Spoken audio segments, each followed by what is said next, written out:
last time we looked at the Greek architecture and the especially the impact of myth on mythology on Greek architecture. So today we are going to look at how philosophy or philosophical thinking influenced the design of Greek architecture.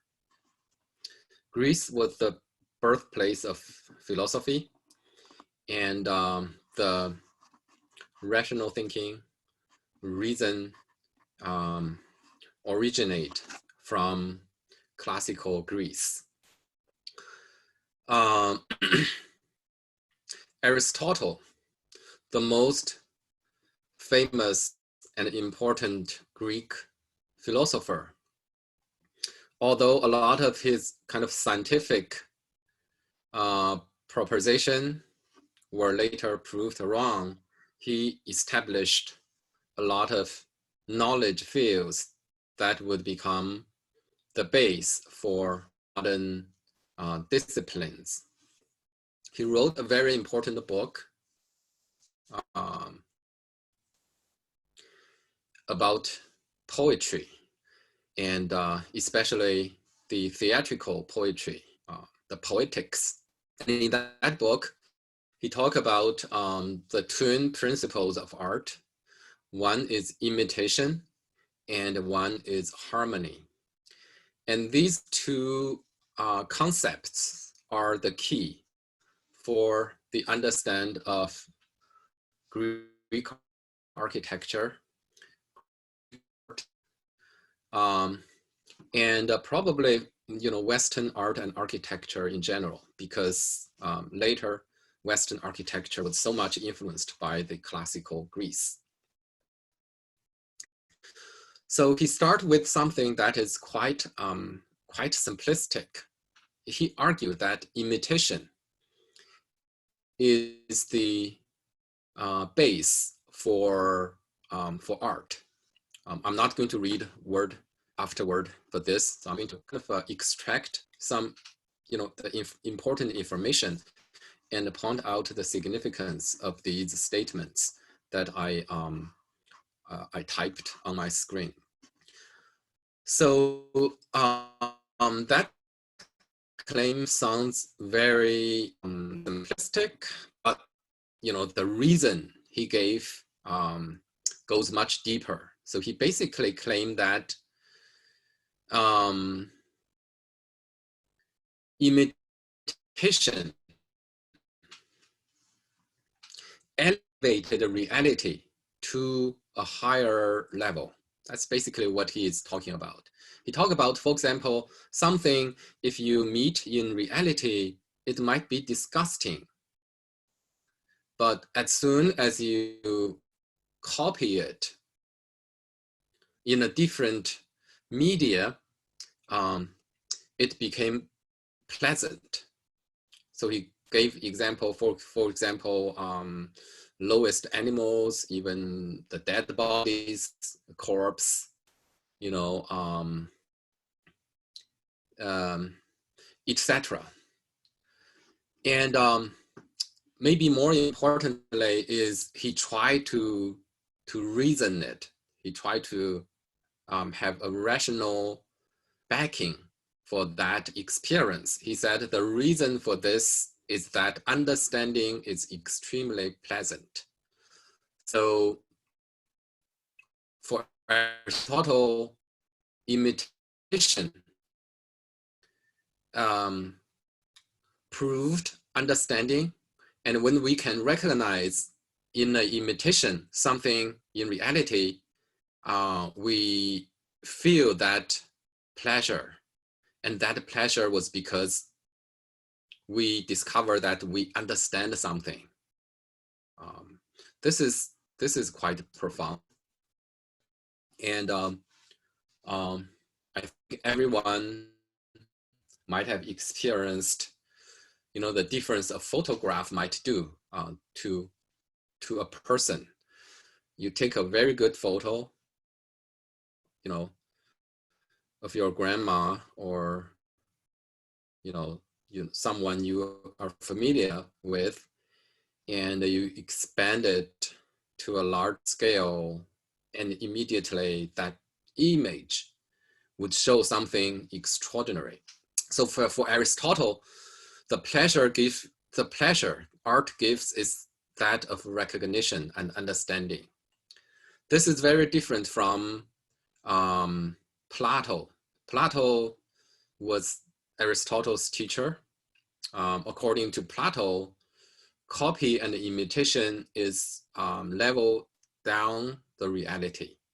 So for Plato, there were 3 ranks. The highest is the idea. So he called the idea, the abstract ideal world. And then lower than idea is reality, and lower than reality is a copy. So for Plato, art is the copy of a copy, because reality is a copy of idea. For Plato, first there is the idea of a chair, and all the chairs, actual chairs, was a copy of the idea. Different from the kind of idealistic concept of Plato, Aristotle reversed that relationship. For Aristotle, art, a copy of reality, is not necessarily lower than reality and than the idea. To some extent, it is kind of restoring a copy, artistic copy of reality is a restoration to the ideal world of Plato. This is a painting by the Renaissance artist Raphael. So we have Plato standing, pushing his hand solidly toward the earth, and Plato pointing to the ideal world of heaven. So that's one concept. Another concept about harmony, and for harmony, a lot of different Greek philosophers had been discussing harmony. For example, Pythagoras talked about the proportional harmony. A certain proportion will give harmony to form, to shape. And Aristotle discussed that, and it also belonged to Plato. So for Plato, for example, the true and the good are measurable. Truth has the certainty of geometry, and that kind of geometric base was the foundation for all things beautiful, from music to architecture, from poetry to theater. So I think I'm going to skip a few. One understanding of the Greek orders was that it tried to mimic the human body.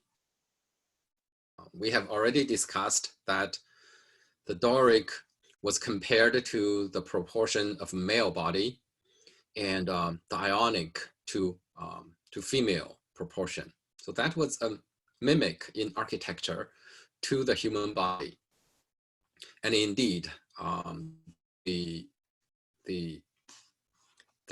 anthropomorphical mimesis can be observed in many Greek architecture, and even the layout of an entire complex. We talked about the similarity between the layout of the Acropolis, its dynamic balance, rather than perfect symmetry, to the Greek sculptural concept of contrapposto. And similarly, the fluting for the shaft of the Greek columns were understood as the a copy of the folding of a Greek garment, mimicking its fabric. And Aristotle discussed in much depth about the form and the proportion of artworks. He focused on tragedy, the Greek tragedy, the theatrical performance. But what he was talking about is really quite abstract and could be applied to architecture. And he talked about architecture and other forms of art as well. So for him, an artwork, including architecture, need to have some principle. They need to meet some principle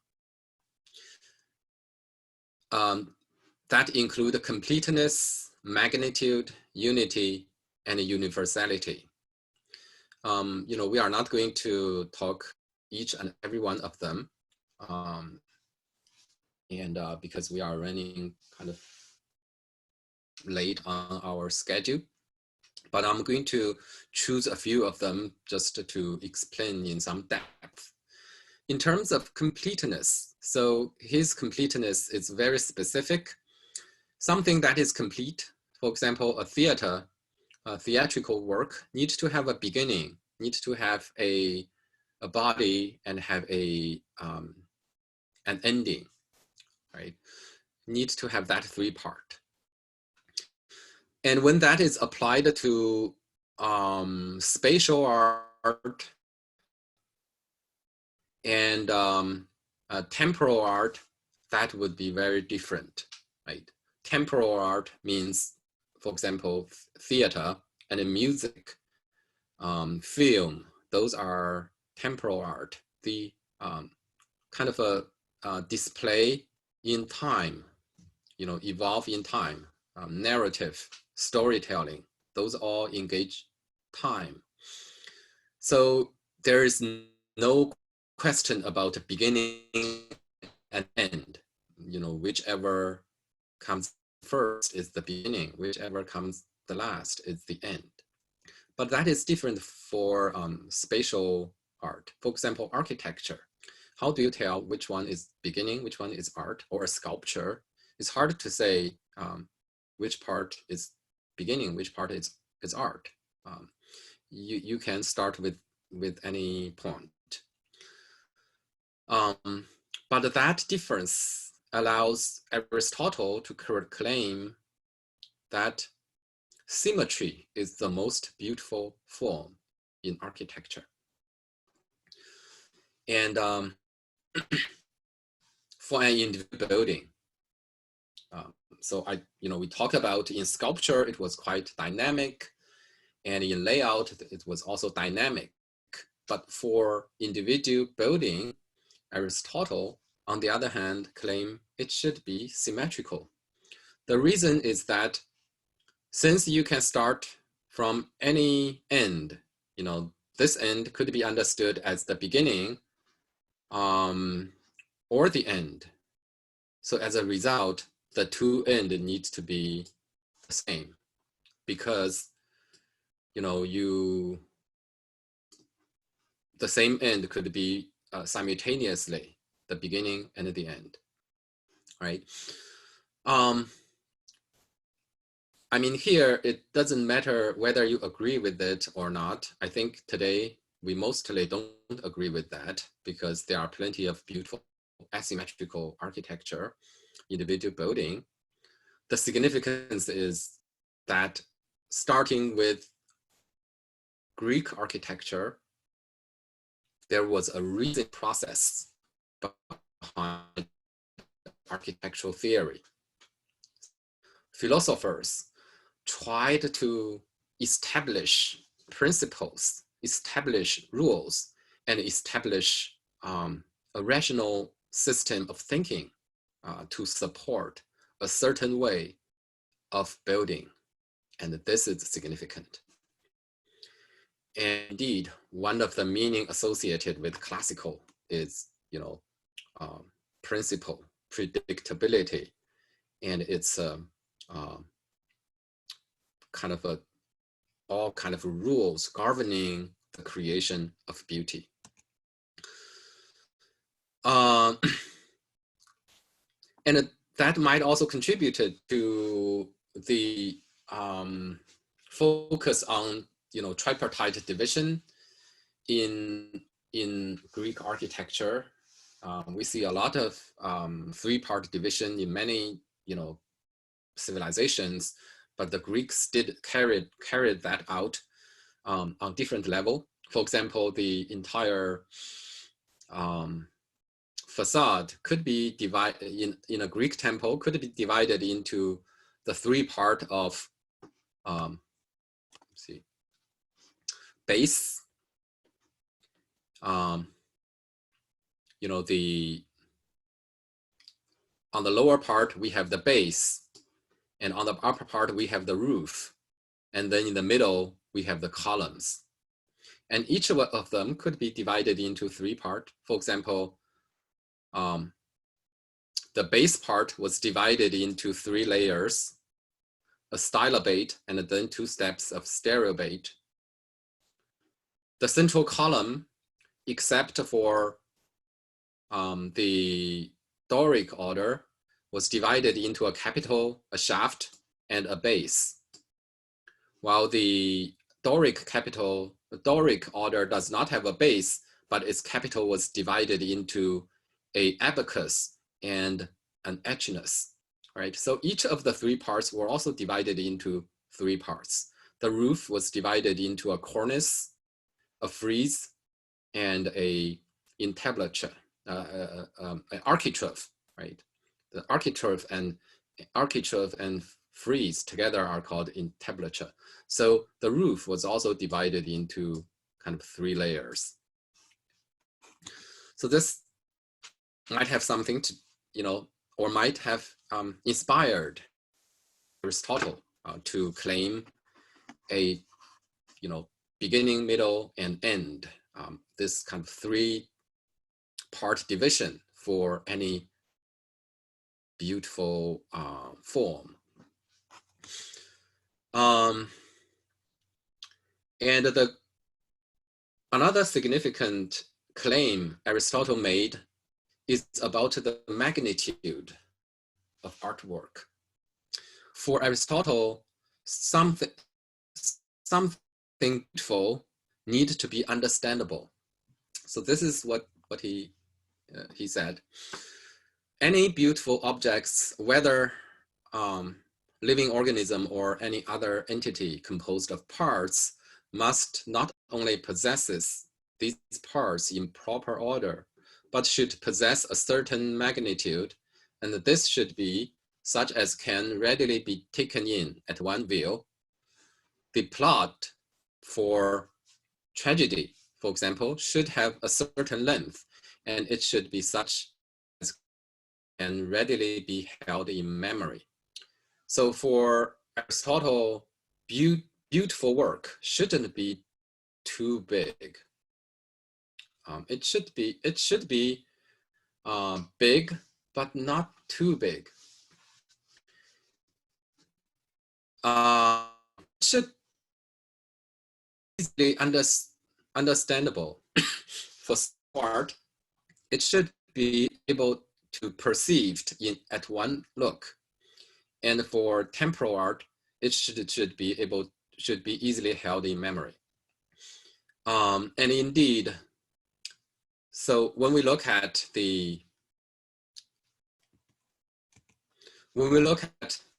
Acropolis, for example, the Parthenon, it is pretty big. However, standing at the back corridor, back colonnade of the propylaea, you are able to see the whole building incomplete. You won't miss any part. It's not beyond your vision. And that distance allows you to grasp it.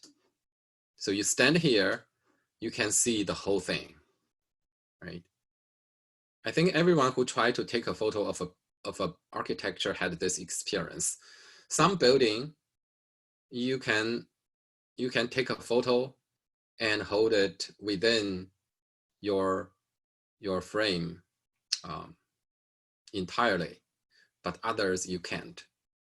They could be too long, they could be too tall, they could be, you know, both too long and too tall, right? Greek architecture was not like that. You can always comfortably take a photo of the whole thing. And the planning of the site guaranteed that you would find location to take that photo. And this might also be why the presentation of architecture were quite different from the Egyptian architecture. If you think about the Egyptian architecture, you know, their gates are in the middle and their architecture were, you know, lined up by those entrances. So whatever you are looking at a facade. You are looking at a surface. You don't see the complete thing. You don't see that side facade. You just, the Egyptian architecture just to show you that the face. And the experience of Egyptian temple was basically going through one facade after another. You never get to see, you know, the whole building in completeness. And this is not the case of Acropolis. Acropolis, on the other hand, the buildings are arranged on the side. So when you are standing at the gate, you are looking at the corner of the building. As a result, you are looking at two sides and get a perspective of the building rather than just a front facade. And of course, looking from the side, looking at from the corner, getting a perspective view of a building would enhance one's understanding of the completeness of the work. And in that case, magnitude, scale is really significant. If it is too big, too tall, or too embracing, you create an architecture that is embracing the space, you won't be able to see the completeness of that building very well, right? That's the idea of beauty. And even in modern aesthetics, a branch of philosophy about beauty, the concept of beauty is still like that. It shouldn't be scary. It shouldn't be awe-inspiring. It shouldn't be frightening. It shouldn't be too sacred, right? It is accessible, understandable, and we feel beautiful. And there is another category in aesthetics that appreciate those awe-inspiring experience, and that is called sublimity. Sublimity refers to the feeling of being overwhelmed, right? You don't understand the whole thing. It is either too big or too complicated. It's beyond your understanding, but you feel it's too powerful and you kind of submit to it. So that's called sublimity. The medieval Gothic cathedral would arouse a feeling of sublimity among a beholder. But Greek architecture, it is beauty. And this beauty was pretty much defined already by a contemporary Greek philosopher, Aristotle. So Greek architecture was also rational For example, all the proportions, all the scales, all the measurements were based on a module. The diameter of a column set gave measure to the whole building, and the Greek temples tapers up, so it is the base drum, its diameter. That is a unit. For example, one would say the intercolumnar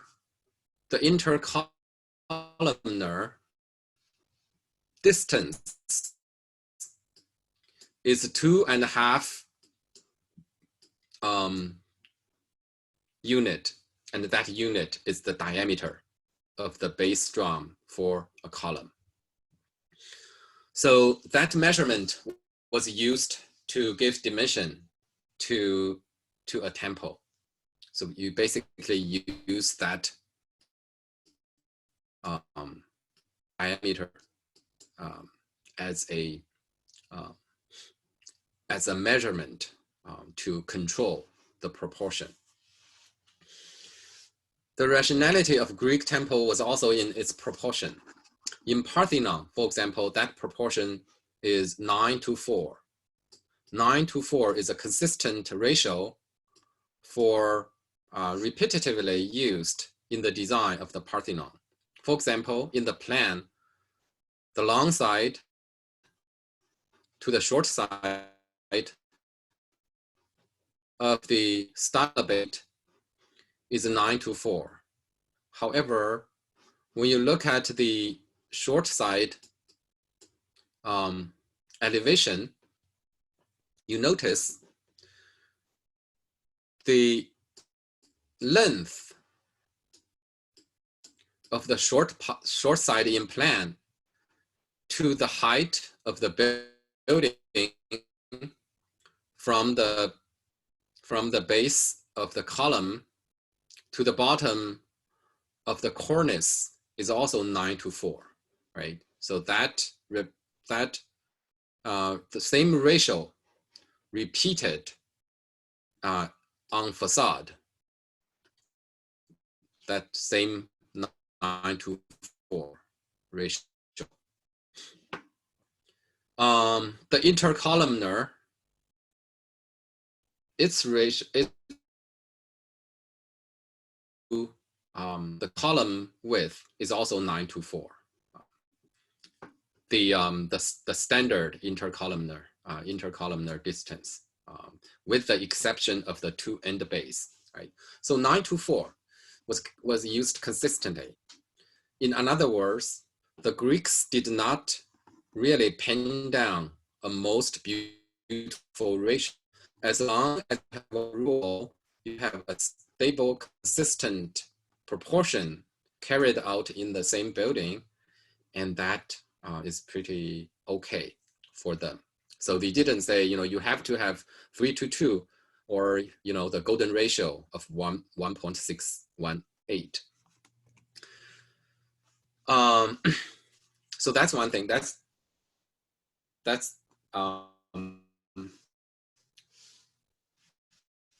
quite different from the Renaissance. Renaissance, later they revived some ideas from the Greeks, but they would say, 9:4 probably is not the ideal ratio. The best proportion should be 1:2 or 3:1, or 3:2, 4:3, something like that. Greek temples were also executed in great care, and we call those visual adjustment, the refinement. One refinement is the crowning of the stylobate, of the pediment. So whenever there is a long straight line in Greek temple, the actual design, the actual more careful measuring shows that it is a gentle curve. It is not a straight line. For example, that is called crowning. The crowning of the platform for Parthenon is about 5 inches in a length of 237 feet. Barely noticeable. On the side, you would absolutely think it is straight, but careful measurement shows it is not. There's a curve. This is an exaggerated drawing for that curve. The stylobate, stereobate are curved. Same as the architrave, frieze, and cornice, which is the base of the pediment. Right? There's a slight curve, crowning up. As a result, the columns slightly inclined toward the center are not perfectly straight, and there should be some careful adjustment for the bass drum and the capital for the columns. The reason there were different theory about why they did this. You should be reminded, there's earlier similar phenomena in Egyptian architecture, right? So in Egyptian architecture, there was a refinement that one would hardly notice until a scientific survey or specific time shed light on the Egyptian pyramid, right? So Egyptian pyramid, the 4 sides like at Giza were not perfect flat surface at all. They were made up of multiple triangles. So it's a similar phenomena. It was not meant to be perceived immediately, but it was deliberately created. So why did they do that? Some believe they were to drain the water. So you have center slightly higher so the water could be shed off. There is also an optical explanation. Vitruvius, the famous Roman architect and theorist, had such a view. He believed that the curvature corrects optical distortion of human ocular vision, in which parallel lines appear curved. So for Vitruvius, if this is not curved, we might feel the center is sagging. So in order, because our eyes are circular, so in order to counterbalance that, it's slightly curved to create a perfect straight line perception. There was also formal explanation and kind of a psychological explanation.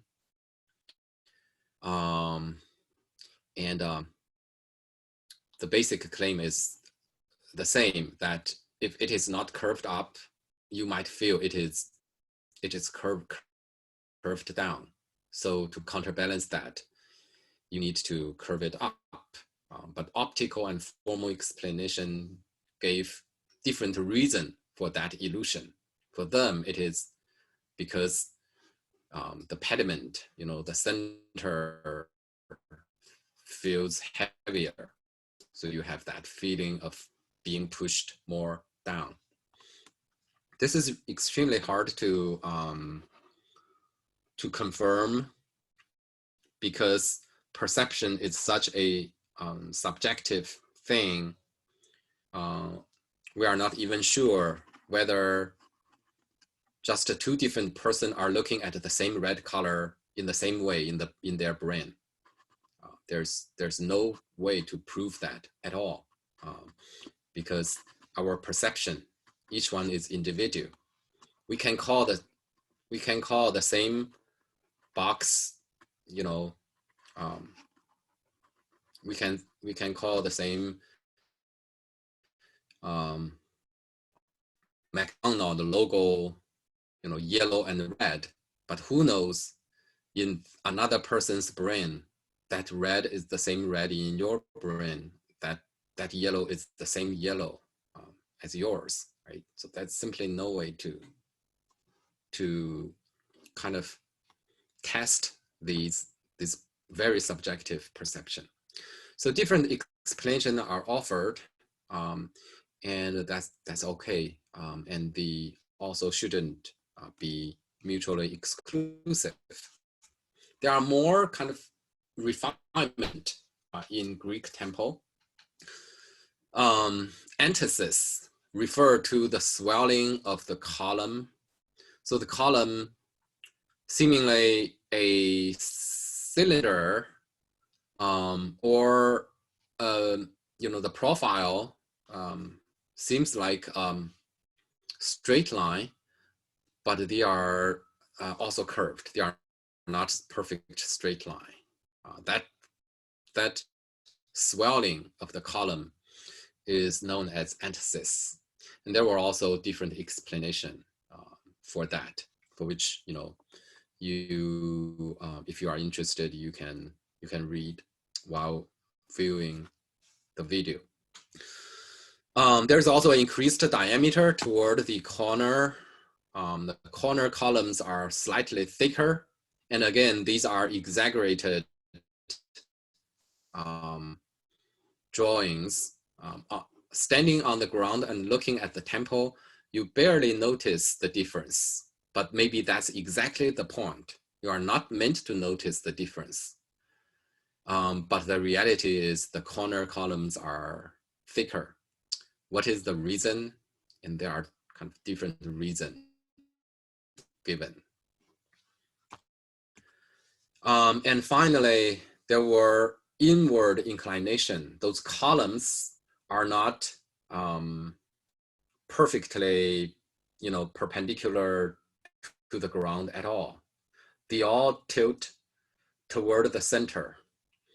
And if you imagine all those columns extend and they would meet in the air.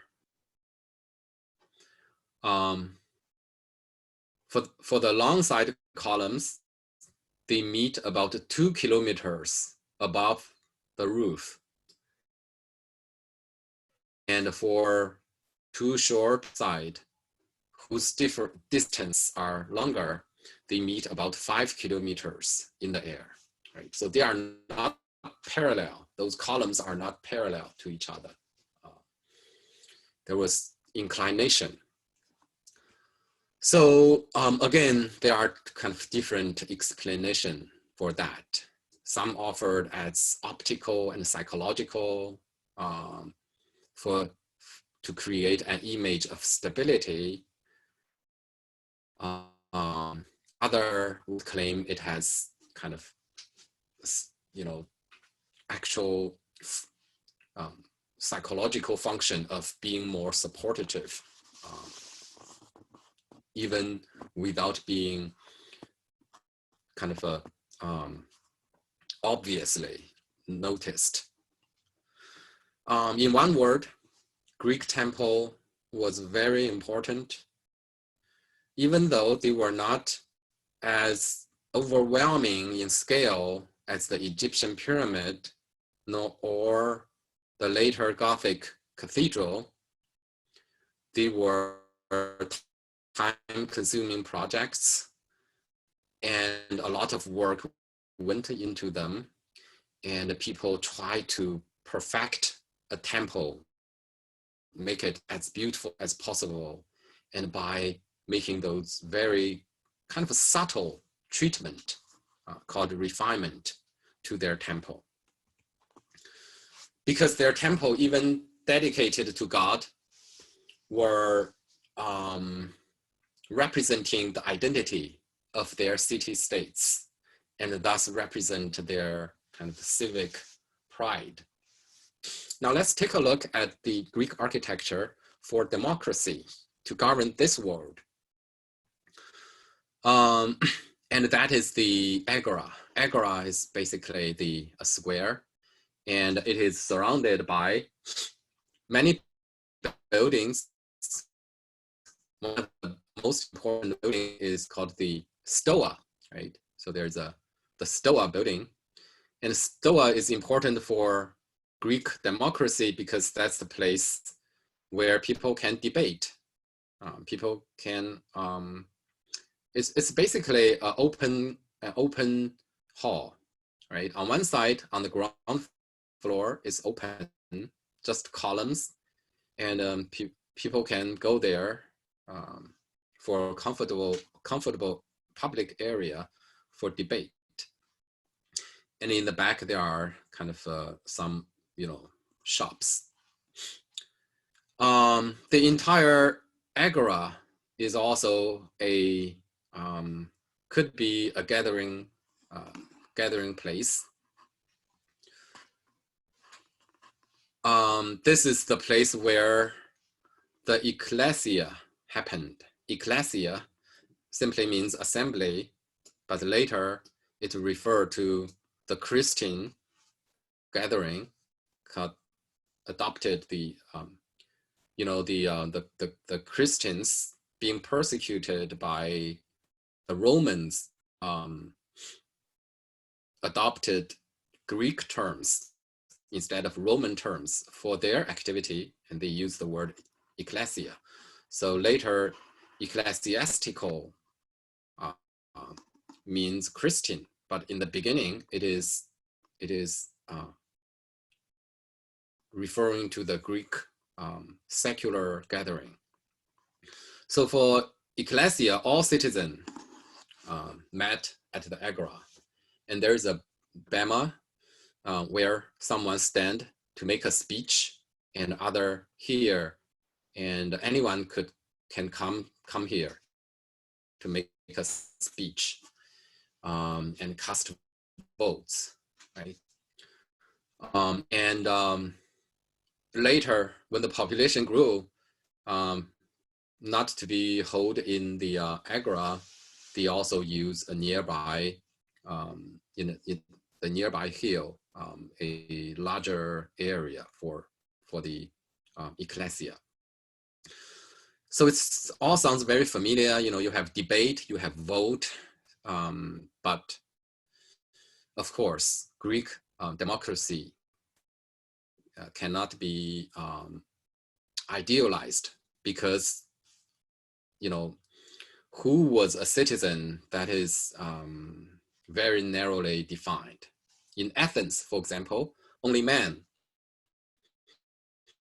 who underwent military training that were descendants of Athenian citizens were eligible as a citizen.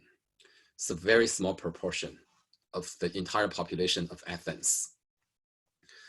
In another word, women, slave, freed slave, and people of foreign descent, they didn't have the right to vote.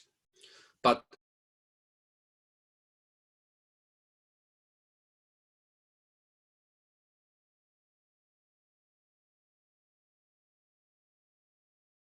idea is, when there's an idea, the idea would grow.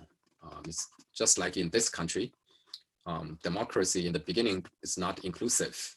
Women didn't have right to vote until very recent time, and same as other ethnic groups. So in Athens, it was very similar. The Greek democracy in the beginning, it was also just for a very small population. So one of the building surrounding the agora is the Bouleuterium. This is a council chamber. Each of the 10 tribes of Athens select 50 of their members to act as bouleutai. So in total, there are 500 bouleutai. And they met in agora in a building called the Bouleuterium. So this is a Bouleuterium. Bouleuterium is an interior theater. It's sheltered. It has a porch, an entrance area, a central expanded ground for someone to make a speech, and then the bully ties would have a debate and pass or not pass a bill. So today, you know, in the Capitol building, the Senate and House were still pretty much designed in this way. And then there is also a circular building right next to it, to the Athenian Agora,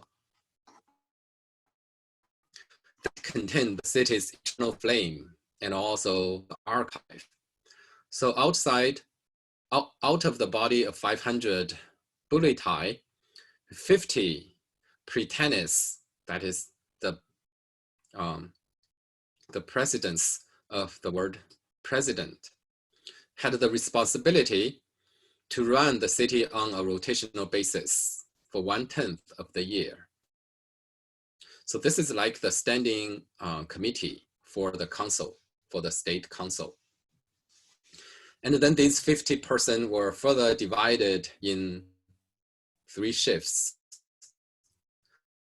And at any time, either 16 or 17 presidents are always there. So for the night shift, they also sleep there to guard the eternal flame for the city. And fire certainly had that symbolic meaning as late as the Greek time. And we know that a fire pit featured in the Mycenaean Megron, as well as the Minoan palace. You know, in the center is always a fire pit, and that was still the case in the 5th century BCE in classical Greece. Stoa, I already introduced a little, and here I'm showing you a picture, the Stoa of Atlos on the east side of Agora. It is a 2-story building. Both stories are open, basically. You know, there are only columns, no wall. The wall only appear in the back, and these are the shops. So it's quite secular. There are commercial business going on, but this is the place, philosophical debate and a political debate as well.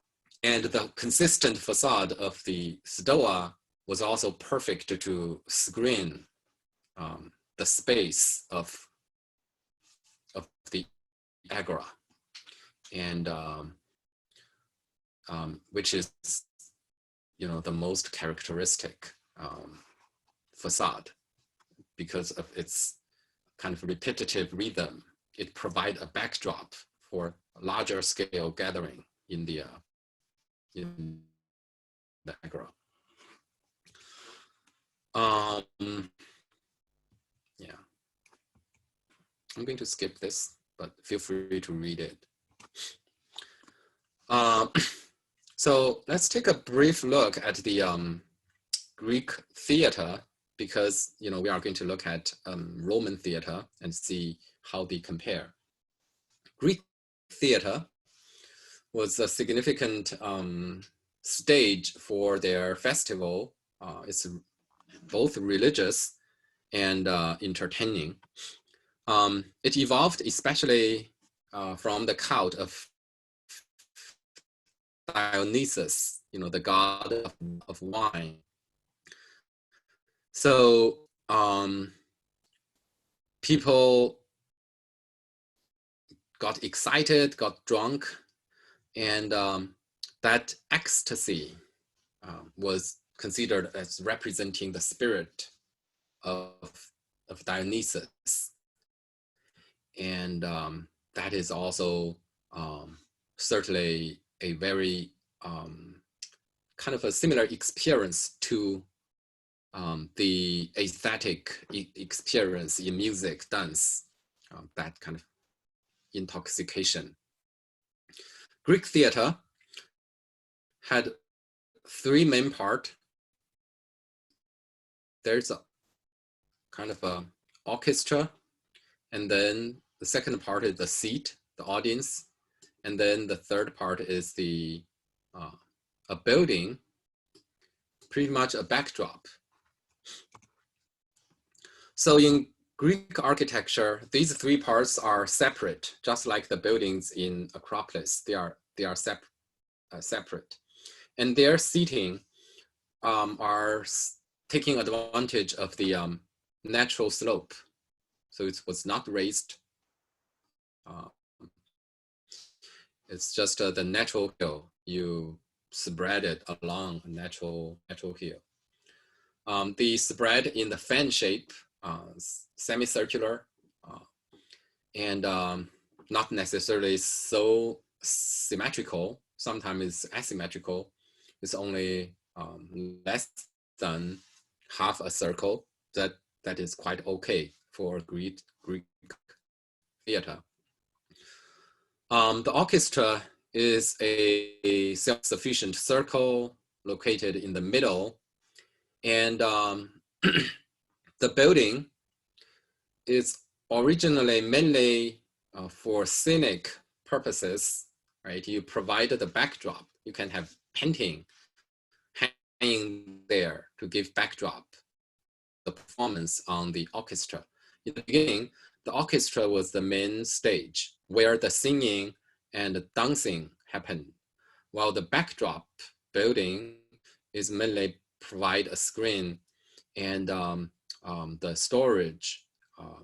But later, when more and more narrative were added to the performance, so the singing and the dancing still happened on the platform known as orchestra, the narrator stand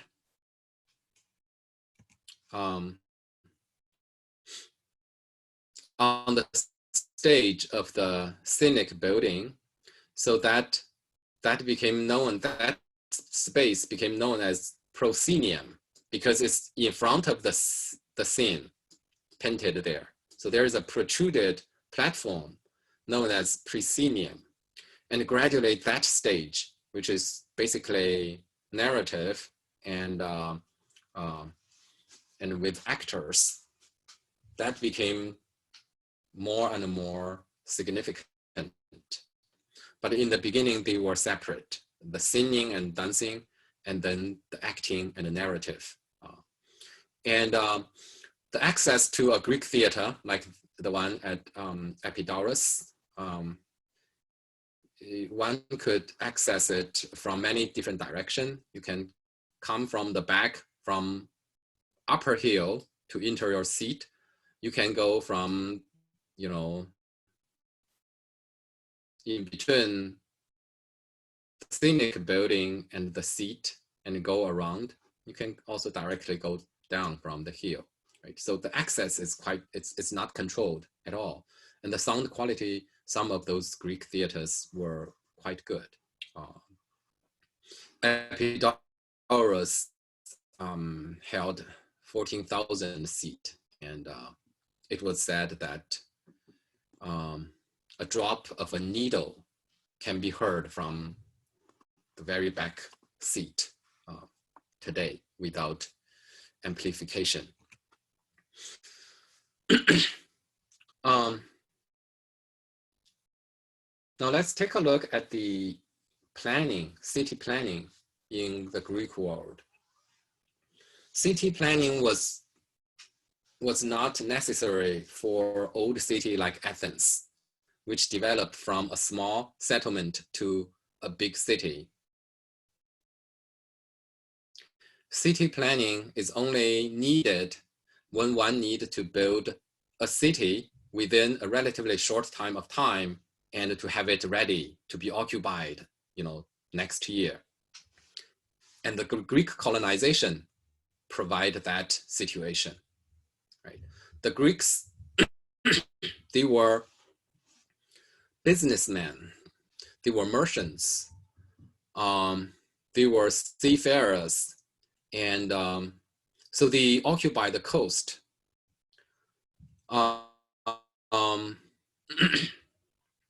And they also established port along the Mediterranean coast. So when they were established, founded by say a citizen from a certain city-state from the Greek mainland, they often grow into independent city-states, fully independent. But they would consider their mother city, which is known as metropolis. Metropolis, originally, it means mother city, right? A colony whose mother city might be Athens, right? Because it is the Athenian immigrant who founded that city. So when a colonial city was established, it needs to be completed in a relatively short period of time. And the colonization are usually along the area where there was no aboriginal people. The local people often being farmers, they occupy those interior, for example, the Etruscans in Italy, and they were pretty much farmers. They didn't occupy the coast very much. So they kind of coexisted peacefully with the Greek colonizer along the coast. So they occupy a previously unsettled coastal area and build a city. They need planning, because in that case, you want to build up a city soon so that more people can come to find shelter. Let's take a look. That process started fairly early because the Greeks started colonizing the coastal area of Mediterranean from quite an early age. But we will, focus on a city like Priene. The city of Priene, which is in Asia Minor, was planned on a grid layout in 350 BCE. After the old site was silted and could not be used as a port. So Greek colonial cities, they need a port because that is the key for a trading people.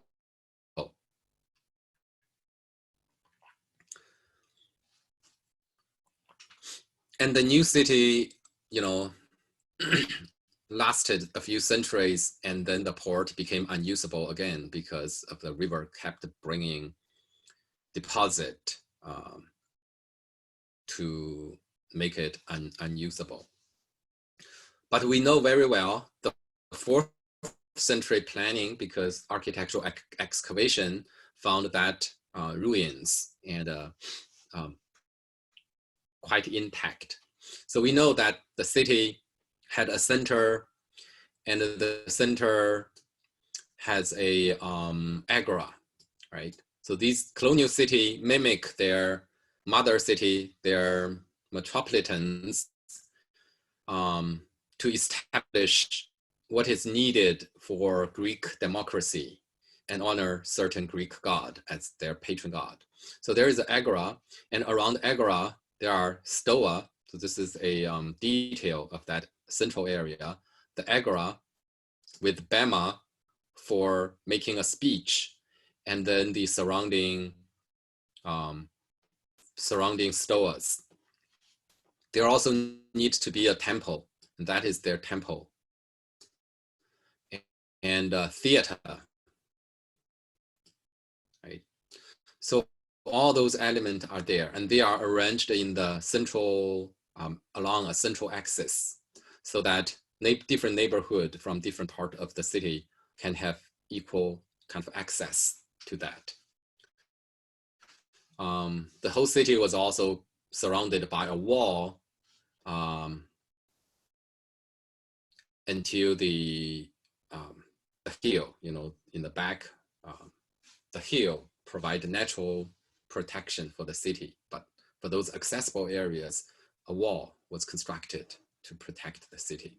So this model shows the central part, the theater, the agora, and the temple, and the sport facility, right?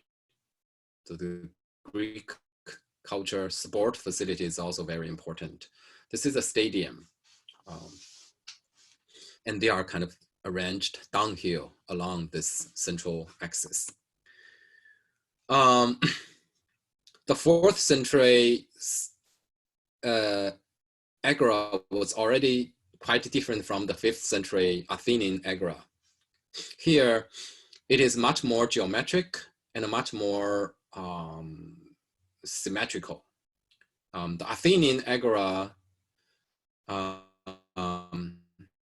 has a diagonal passageway. You enter from one corner, you exit from the other corner. But at Priene, it is quite symmetrical. The entrance and the exit were on the same side, and thus created a sense of axiality and symmetry. Indeed, toward the end of 4th century BCE, democracy became fainter and fainter.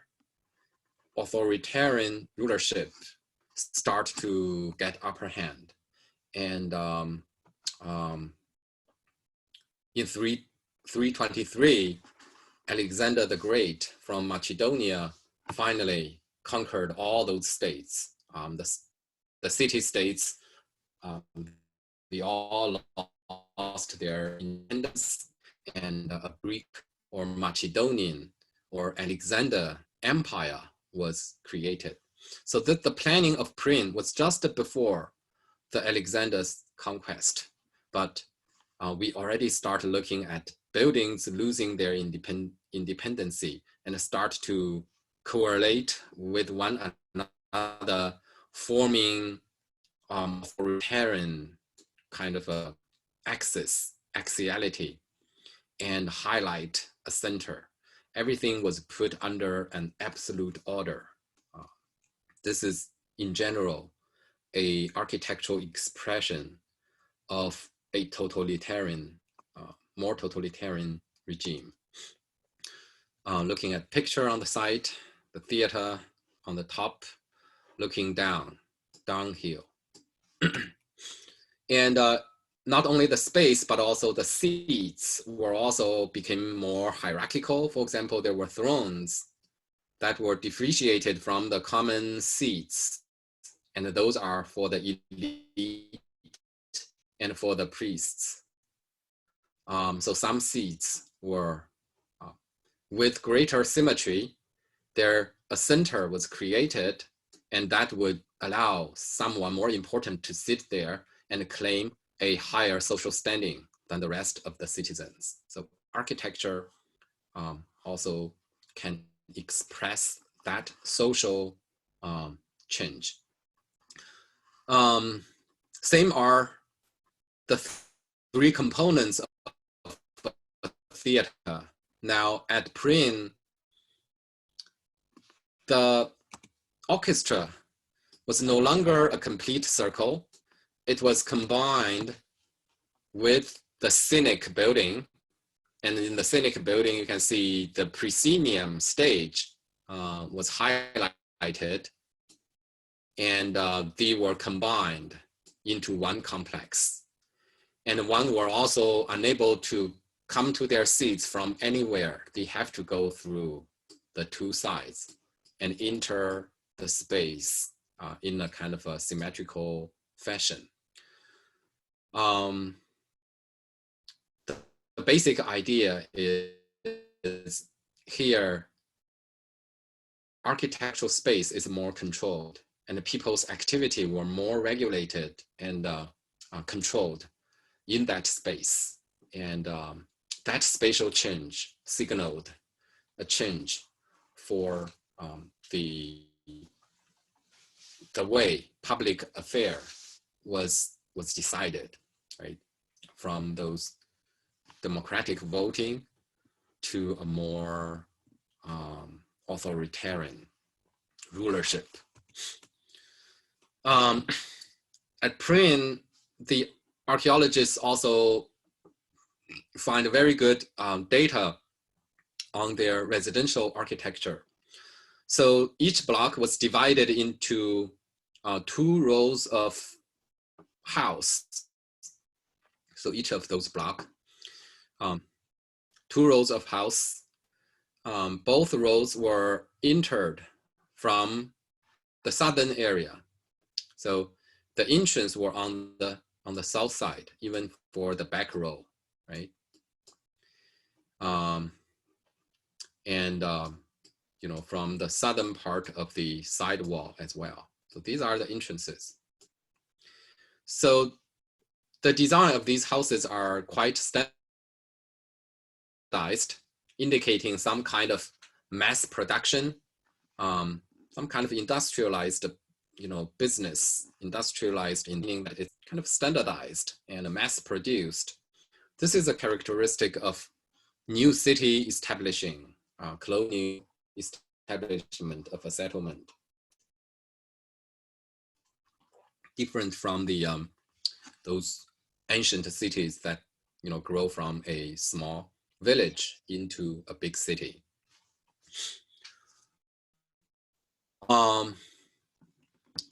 These houses usually separated by the courtyard. The north side are 2-story building, and on the ground floor is usually a hall, like a reception room. And then the upper floor provide sleeping chambers. And then are most facility like storage, kitchen, and they are usually 1-story building. There are stairs leading from the courtyard to the 2nd floor. What is interesting is the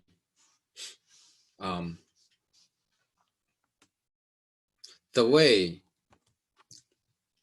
the, you know, significant space was marked in this residential architecture. There is a single columned porch for each household. So you can see it on the plan. There is a column here, column here. And this room does look familiar, right? It's pretty much like Magron, I'm sorry, from the Mycenaean period, when the king occupied their palace. They feature a 4-chamber and then a formal room with a column. So this is still the most important room in the household. That is, put a column and sometimes 2 columns, sometimes just 1 column. So I'm going to skip this part. It's pretty much the same. This is from a different city, but the idea is it's similar. It's all mass produced, quite standardized, with courtyard and with surrounding rooms. Northern rooms, double layered, and southern rooms, just 1 layer facility. But I want to highlight 1 room here at Olynthos, the city of Olynthos. It seems that the original plan, all the houses are similar, but richer family were able to buy up a neighboring lot and create a bigger house like this one, right? It occupied 2 lots. And so this presumably belonged to a richer family. So this bigger lot allowed them to not only create a Magron-like porch, but an entire kind of peristyle courtyard, which means there are columns not only on 1 side, but on all 4 sides, called peristyle or peripteral columns going all around. And that is a nicer room, right? So you have a full corridor, connect different rooms, and then you have access to good air and good nature. But the most luxurious room in a Greek house is not located in the center, but rather on the corner. And that is a room. That is a room known as andron. The andron is the man's dining room. It's a dining room located at the corner, but only for men. When a group of guys gathering, you might imagine they make a mess. They drink a lot, so it's located at the corner to have good drain to the street to facilitate its cleaning. An ancient Greek poem describes what happened in the andron during a male's gathering called symposium. Right? That's called symposium. That's where the word symposium came into being. He says, 1 cup to health, 2nd to love and pleasure, 3rd to sleep, 4th belong to hubris, 5th to uproar, 6th to drunken revel, 7th to black eyes, the 8th to police, and the 9th to vomiting. Quite chaotic, a bunch of guys gathering there, having fun. And then, Plato has a more elegant description about what gentlemen's gathering should be. And it's all very nice. So that might be the origin of the English word symposium, hopefully. It's like what Plato described. All right, so I'm going to give you 5 minutes break, and after that we will finish the rest.